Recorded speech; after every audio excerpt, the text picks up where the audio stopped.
O tema de hoje é a escola francesa e o paradigma culturológico.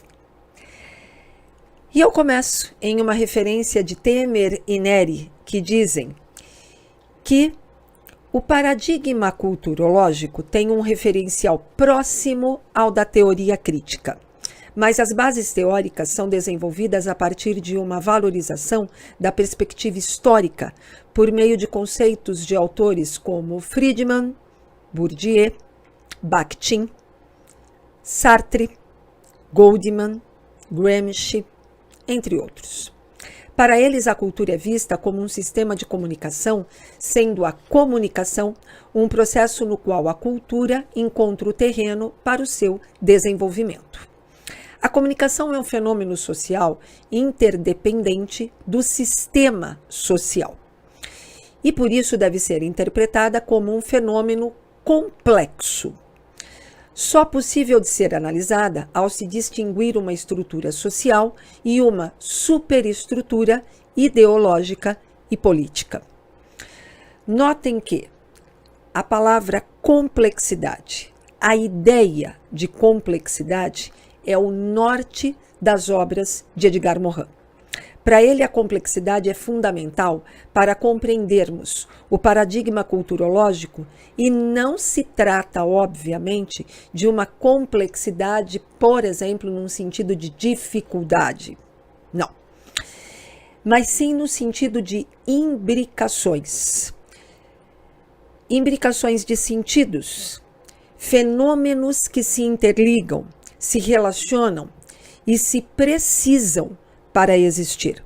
Por isso que difere das pesquisas que pensam em partes isoladas, mas sim, dentro desta ideia, a necessidade de se pensar em um todo social. E vocês vão perceber que ao longo desta aula, a relação de complexidade, ela vai sendo, de alguma forma, mais fácil de ser compreendida dentro das próprias ideias de Edgar Morin. Os estudos desenvolvidos a partir deste paradigma buscam como conceito básico a função ideológica da mídia. A mídia como aparelho de difusão ideológica, portanto, cujo objetivo é a reprodução da ordem social dominante. Trata-se, portanto, de trabalho centrado na análise da questão ideológica. Na grande estrutura social, a imprensa e as empresas de comunicação de massa, de uma forma geral, são meios de difusão ideológica muito eficientes, pois possuem rapidez, raio de ação e impactos emotivos bastante vastos. Os pesquisadores que trabalham o paradigma que trabalham a partir do paradigma culturológico também se aproximaram da antropologia cultural e da análise estrutural, que são usados para que possamos compreender como a cultura de massa interfere nas estruturas sociais e na vida social e doméstica de grupos e de indivíduos. Assim, trabalhar com as ideias do paradigma culturológico é compreender a cultura de massa para este grupo de pensadores da escola francesa. Sobre a escola francesa, Temer e Neri explicam que a França começou a reagir ao domínio parcial da pesquisa em comunicação americana em 1960, com a iniciativa do sociólogo George Friedman na criação do Centro de Estudos das Comunicações de Massa. Estes estudos desenvolveram-se dentro de uma proposta de estudar as relações entre a sociedade global e a comunicação de massa, com a interferência dos meios de comunicação nas estruturas sociais. De forma geral, atribui-se ao livro Cultura de Massa no século XX, O Espírito do Tempo, cujo autor é Edgar Morin, o marco inicial desta escola francesa. Mas, em pouco tempo, numerosos estudiosos de diferentes linhas, de forma muito marcantes, a linguística e a semiologia também passaram a desenvolver novos estudos no Centro de Estudos das Comunicações de Massa e em outros centros de estudos em comunicação que surgiram em seguida. Eu gostaria, e estamos falando aqui de uma relação da indústria cultural, da cultura de massa, eu gostaria de indicar que vocês assistam outro vídeo que está neste canal, que se chama Indústria Cultural, que é onde eu explico o avanço da sociedade que veio de um modelo de cultura erudita e popular, onde a sociedade era dividida em culturas erudita e popular, e a partir do surgimento dos meios de comunicação de massa, passa então a consumir esses produtos da indústria cultural. Então, para entender um pouco mais isso, que é fundamental para se compreender as ideias da escola francesa, eu sugiro que vocês assistam esse vídeo aqui do canal chamado Indústria Cultural. Mas seguindo, a área de interesse e reflexão da escola francesa é também a dos meios de comunicação de massa, mas a partir da identificação de uma nova forma de cultura. A multiplicidade desses estudos leva a uma grande diversidade de abordagens e conteúdos, sendo difícil agrupá-los exatamente em uma só escola. Ainda assim, muitos estudiosos franceses trabalharam de forma muito próximas, abordando temas como cultura de massa, indústria cultural, mídia e comunicação.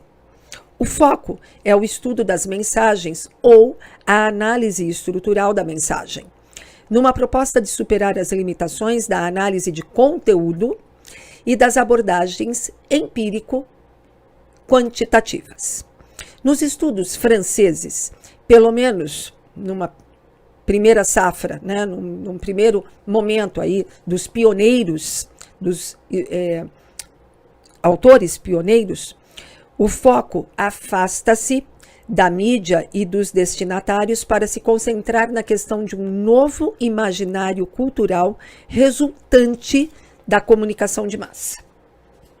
Vai ficar mais claro isso no decorrer da aula. Wolff diz que a sua característica fundamental é o estudo da cultura de massa, distinguindo os seus elementos antropológicos mais relevantes e a relação entre o consumidor e o objeto de consumo. Não diz diretamente respeito à mídia de massa, muito menos aos seus efeitos sobre o destinatário. Mas o foco dentro desta escola francesa é a busca por uma definição de uma nova forma de cultura da sociedade contemporânea. Algo que faz com que haja uma redefinição da própria sociedade. Ou seja, a própria sociedade se redefine a partir da existência da mídia. E o que interessa para os franceses é estudar toda essa complexidade que faz com que a sociedade possa se movimentar. Nesse contexto, há uma nítida influência da releitura dos textos marxistas clássicos, feito por Althusser. Dessa releitura são utilizados os conceitos fundadores de uma verdadeira ciência das formações sociais: estrutura, superestrutura, relações de produção, sobredeterminação, na totalidade orgânica que é um sistema capitalista. Também são referências importantes as reflexões de Pierre Bourdieu sobre a violência oculta, as obras de Michel Foucault e, em particular, a sua concepção do poder como o domínio dos macrosujeitos, no qual o Estado, as classes, a ideologia dominante são substituídos por uma concepção relacional de poder. A gente sabe que Foucault trabalha com essa relação das instituições de poder. Então, é claro que a gente também tem uma forte ideia na concepção dessa escola francesa das ideias de Foucault.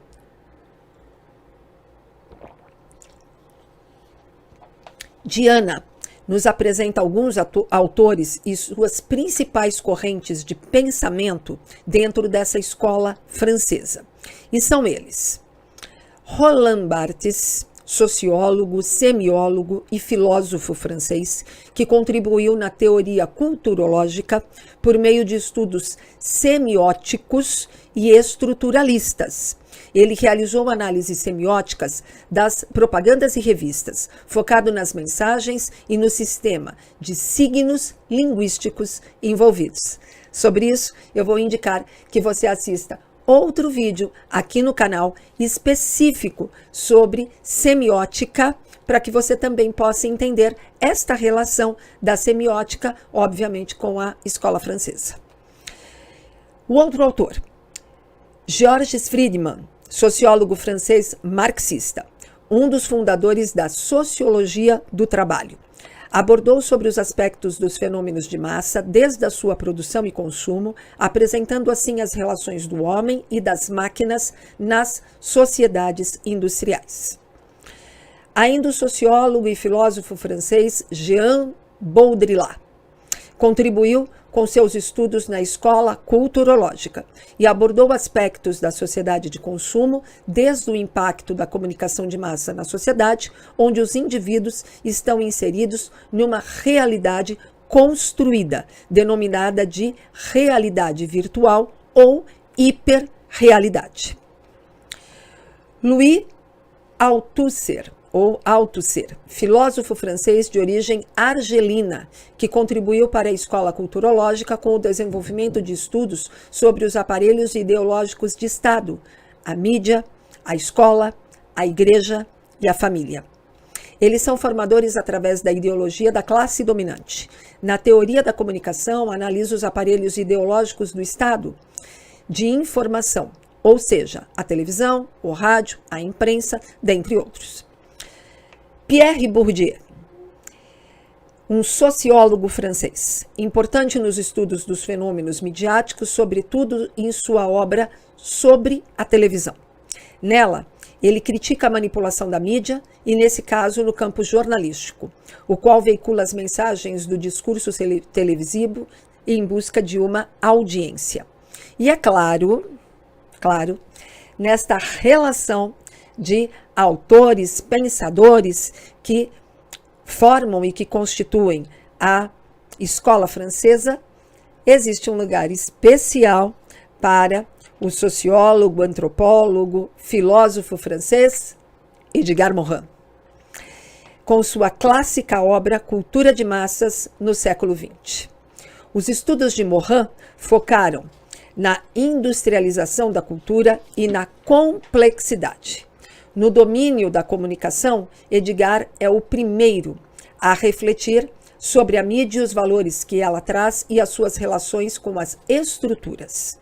Para ele, a cultura de massa encontra o seu terreno ideal em que o desenvolvimento industrial e técnico cria novas condições de vida, que desagregam as culturas anteriores e fazem emergir novas necessidades individuais. O mesmo autor ressalta que a cultura de massa acaba por adaptar a si os já adaptados e os adaptáveis em todas as situações em que as transformações socioeconômicas tenham preparado condições favoráveis e enfraquece todas as instituições intermediárias, desde a família até a classe social, para construir um aglomerado de indivíduos. Ou seja, quem é esse aglomerado de indivíduos? A massa, que para ele trabalha a serviço da super máquina social, que é a mídia. A cultura de massa é vista como a cultura resultante ou a cultura possível de um mundo industrializado e marcado pelo capital e pela produção industrial, que transforma a cultura em mercadoria. De novo, sobre isso, eu indico que você assista o vídeo Indústria Cultural, que está aqui no canal, e onde eu faço essa distinção entre cultura erudita, cultura popular, que depois segue para uma cultura de massa com uma apropriação da cultura de massa ou da indústria cultural sobre esses bens da cultura erudita e popular, e é fundamental que você entenda este avanço ou essa trajetória da cultura erudita. Eu não gosto muito de falar avanço, porque eu não sei exatamente se foi um avanço, foi uma transformação da cultura erudita e da popular numa sociedade que nós tínhamos as duas culturas, a sociedade dividida em duas culturas, e depois uma apropriação dos meios de comunicação de massa das produções das culturas erudita e popular. Então assista esse vídeo Indústria Cultural aqui do canal, que vai te ajudar a compreender a escola francesa. Na sociedade industrializada, o trabalho é esvaziado do prazer. E à medida que as massas urbanas passam a ter acesso ao lazer, bem-estar social e ao consumo, a cultura de massa passa a ser transmissora dos valores vinculados a esse consumo e a uma ideologia de felicidade, que alardeia os prazeres imediatos, os amores românticos com um final feliz, ao bem-estar imediato. Então notem que, obviamente, todos esses conceitos que eu estou abordando são conceitos trazidos pela escola francesa, e neste caso eu estou falando especificamente de Edgar Morin. A visão frankfurtiana de que os meios de comunicação de massa são instrumentos de dominação e controle social é substituída por uma perspectiva menos radical, na qual a comunicação é vista como uma indústria de conteúdos, ordenada pela necessidade de lucros permanente. A lógica da comunicação de massa é a lógica do capital, como o produtor cultural adaptando-se continuamente ao consumo. Assim como os frankfurtianos viam um abismo irrecuperável entre a obra de arte e o produto da comunicação de massa na perspectiva francesa, os produtos culturais da sociedade industrializada são produzidos em função de um público-alvo possível e podem ter características mais elitizadas quando se destinam a um público de maior poder aquisitivo, ou características mais populares quando se destinam a um público de menor poder aquisitivo. Bom, enfim, isto também tem relação com a questão da reprodutibilidade técnica. Notem que eu estou tentando fazer essas analogias para vocês compreenderem que dentro dessa escola francesa existe muito de um pensamento que também advém da escola funcionalista norte-americana ou da teoria crítica vinda da escola alemã. Aqui no canal também tem um vídeo sobre reprodutibilidade técnica. Então, para entender um pouco mais este eixo da aula que fala desta relação, enquanto os frankfurtianos pensavam nessa reprodutibilidade técnica, havia um outro eixo de pensamento da escola francesa, é importante que vocês também assistam a aula da reprodutibilidade técnica para também poderem fazer esta associação. Tudo é arte, nada é arte. A produção cultural está disposta em níveis ou degraus. Não existem criações espontâneas, mas produtos artisticamente concebidos em função de públicos cada vez mais exigentes. Esta, então, é a visão da escola francesa.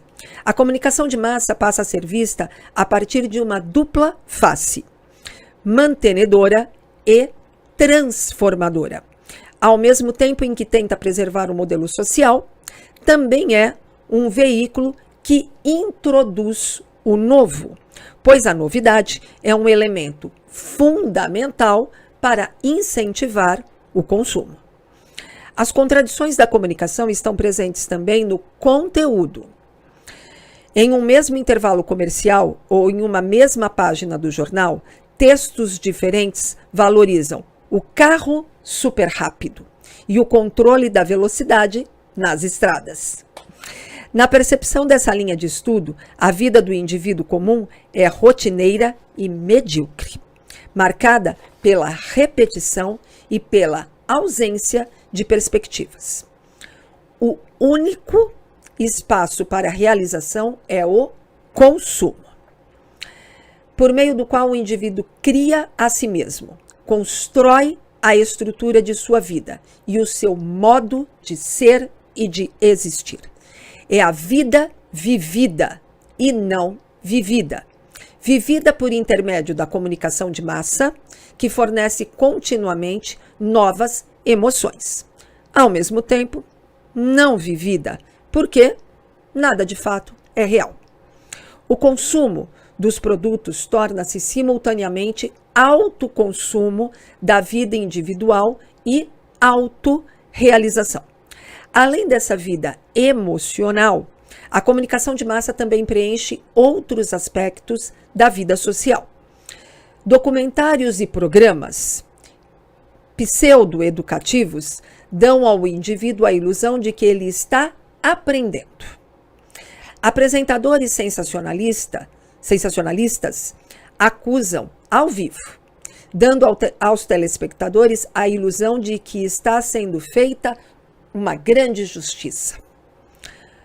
Edgar Morin entende que a cultura de massa oferece de forma fictícia tudo aquilo que é suprimido da vida real, tornando irreal uma parte da vida dos consumidores, que acaba por transformar o espectador em um fantasma, dispersando sua alma dos inúmeros duplos que vivem por ele.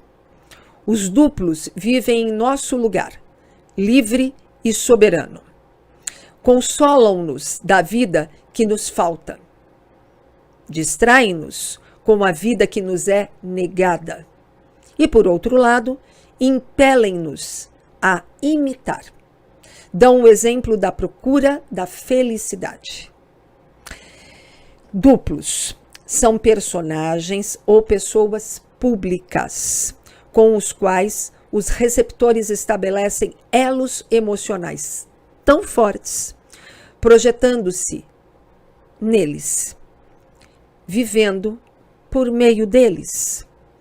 A vida cheia de emoções dos duplos dá colorido à vida monótona das pessoas comuns, que se tornam fantasmas da vida vivida pelos duplos.